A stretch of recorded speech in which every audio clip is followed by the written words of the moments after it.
Chers élèves, bonjour à tous. Ce contenu s'adresse à des élèves de seconde.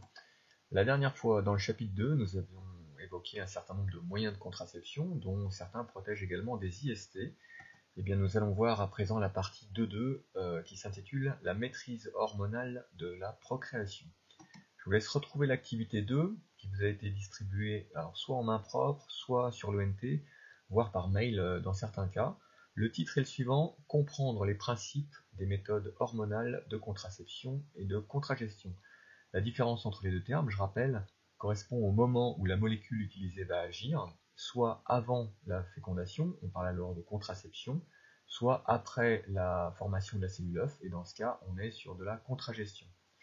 Avant d'aborder le sujet, il est vraiment indispensable que vous maîtrisiez parfaitement ce qui a été vu précédemment sur le contrôle hormonal du cycle. Et pour cela, je vous renvoie à l'activité 3 du chapitre précédent, avec notamment le schéma fonctionnel ainsi que la vidéo explicative correspondante. Vous trouverez le lien dans la description juste en dessous normalement. Alors on va parler de 3 types distincts de pilules. La pilule contraceptive classique, qui est préventive et dont il existe un certain nombre de variantes. Ensuite, à ne pas confondre ce qu'on appelle la pilule du lendemain, qui est un moyen d'urgence dont l'usage doit rester exceptionnel et qui peut être prise rapidement après un rapport sexuel mal protégé et qui, de fait, correspond généralement à un contragestif. Enfin, la pilule abortive, qui peut être prescrite jusqu'à 5 semaines de grossesse et qui, comme son nom l'indique, va provoquer un avortement, donc c'est ce qu'on appelle aussi une interruption volontaire de grossesse médicamenteuse. Alors justement, une petite parenthèse au sujet de l'IVG, qui, faut-il le rappeler, est légale en France depuis 1975 et la promulgation de ce qu'on appelle communément la loi Veil. Bien sûr, tout ceci est encadré légalement et médicalement, et en France, un avortement peut être pratiqué jusqu'à la fin de la 12e semaine de grossesse, ce qui correspond concrètement à la 14e semaine d'aménorrhée, puisqu'il faut rajouter typiquement 2 semaines avant le début des règles, entre le début des règles, et le moment de l'ovulation. Pour celles et ceux qui veulent connaître avec plus de précision la loi, je vous renvoie au site Légifrance qui permet d'avoir accès aux textes en vigueur, lesquels sont plus ou moins fréquemment modifiés. Alors le nombre d'IVG n'est pas du tout anecdotique en France, hein, j'attire votre attention là-dessus.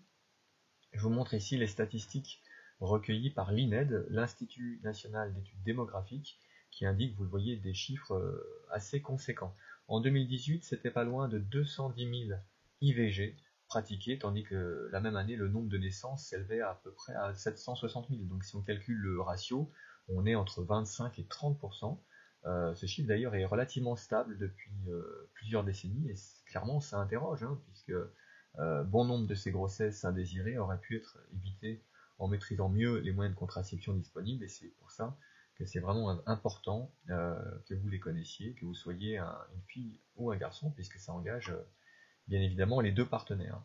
Alors, est-ce que la légalisation de l'IVG a incité les femmes à y avoir davantage recours? La réponse est probablement non, si l'on en croit ce graphique, qui montre essentiellement qu'à partir de 1975, vous voyez ici, eh bien, le nombre d'IVG déclarés, en jaune, augmente, mais ne fait que compenser la diminution des IVG clandestins, en rouge et en gris sur le graphique. Donc au final, c'est plutôt l'encadrement, à la fois juridique et médical, d'une pratique déjà existante, c'est aussi une mesure de protection des femmes, plus qu'une incitation à l'avortement, qui reste quand même une démarche lourde d'implication. Alors voyons ce que contiennent ces différentes pilules. À chaque fois, ce sont une ou plusieurs molécules de synthèse qui ont pour point commun d'interférer avec la physiologie reproductrice féminine. On va trouver des molécules analogues aux œstrogènes et ou à la progestérone pour la pilule contraceptive classique, une molécule apparentée qui porte le nom de lévonorgestrel pour la pilule du lendemain, et enfin une troisième qui s'appelle le RU486 ou mifepristone. Alors, l'activité 2 vous présente un total de 6 documents avec pas mal de graphiques et d'informations à analyser. Je vais maintenant corriger rapidement le travail que vous avez dû faire à la maison. La consigne 1 vous demande d'expliquer les moyens préventifs de contraception hormonale. Alors, il s'agit d'abord de la pilule classique, dite pilule combinée, puisqu'elle contient à la fois œstrogènes et progestatifs de synthèse, qui sont donc artificiellement apportés à l'organisme et qui vont leurrer celui-ci en exerçant un rétrocontrôle négatif sur le complexe hypothalamo-hypophysaire, comme vous l'avez appris. La conséquence, bien sûr, c'est une suppression des pics d'hormones hypophysaires, FSH et LH, qui, vous le voyez, ne sont plus visibles sous pilule, si vous regardez sur ce graphique ici. Et consécutivement, on a aussi plus d'hormones qui sont produites par les ovaires, donc plus d'ovulation, c'est quand même le point clé, mais aussi plus de dentelle utérine, donc dans ces conditions, évidemment, impossible de tomber enceinte. Il existe des variantes, comme la micropilule, qui elle ne contient qu'un analogue de la progestérone et qui va entraîner un resserrement du maillage de la glaire cervicale, autrement dit, le mucus qui obstrue le col de l'utérus va devenir vraiment imperméable aux spermatozoïdes. À cela s'ajoute un effet sur l'ovulation qui, encore une fois, empêche toute fécondation. Alors ce principe général, on le retrouve dans la ou les pilules contraceptives, mais aussi dans l'implant sous-cutané, l'anneau vaginal, le patch, le dispositif ou les dispositifs intra-utérins hormonaux. Tout ça, ça marche grosso modo de la même façon, hein, en introduisant dans l'organisme le même type de molécule qui va finir par passer dans la circulation sanguine et agir sur le complexe hypothalamo-hypophysaire.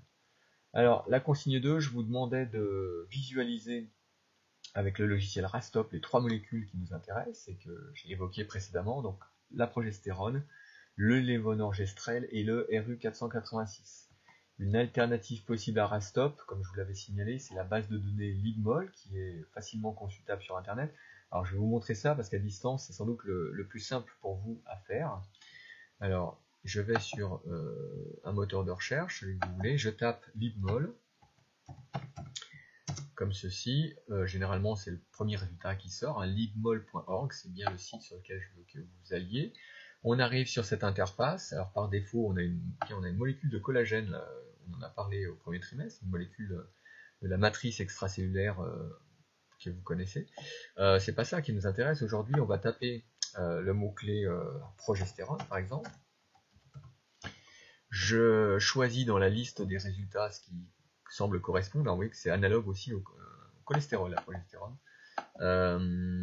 Alors ce résultat me semble bien. Je clique dessus et instantanément je peux visualiser la molécule que je peux voir sous toutes les coutures, je peux la faire tourner dans tous les sens, hein. C'est un peu comme sur Rastop, c'est de la visualisation 3D.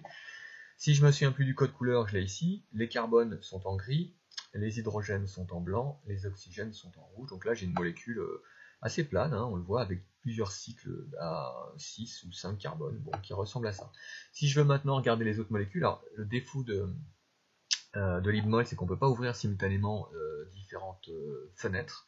Donc on est obligé éventuellement d'ouvrir un autre onglet. Donc on refait la même démarche, LibMol. J'ouvre une deuxième fois le site. Je vais taper ici par exemple lévonorgestrel, donc la deuxième molécule. Vous voyez, il y a que celle-ci qui apparaît.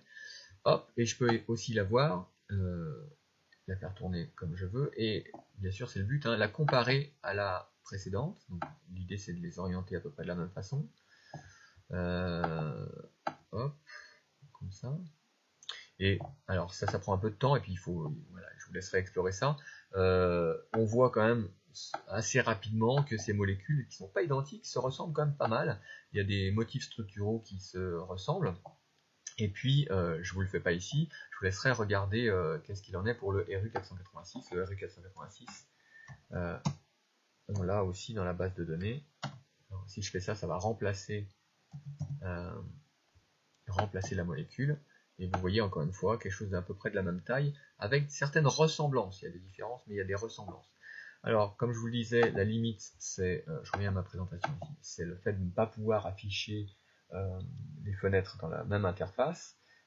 Et c'est pour ça que l'outil de choix, ça reste Rastop. Alors, pour la démo avec Rastop, et la fin de la correction, je vous donne rendez-vous dans une prochaine vidéo qui sera accessible très rapidement en cliquant sur le lien en haut à gauche de l'image, qui n'existe pas pour l'instant, mais qui devrait apparaître dans les prochains jours au maximum.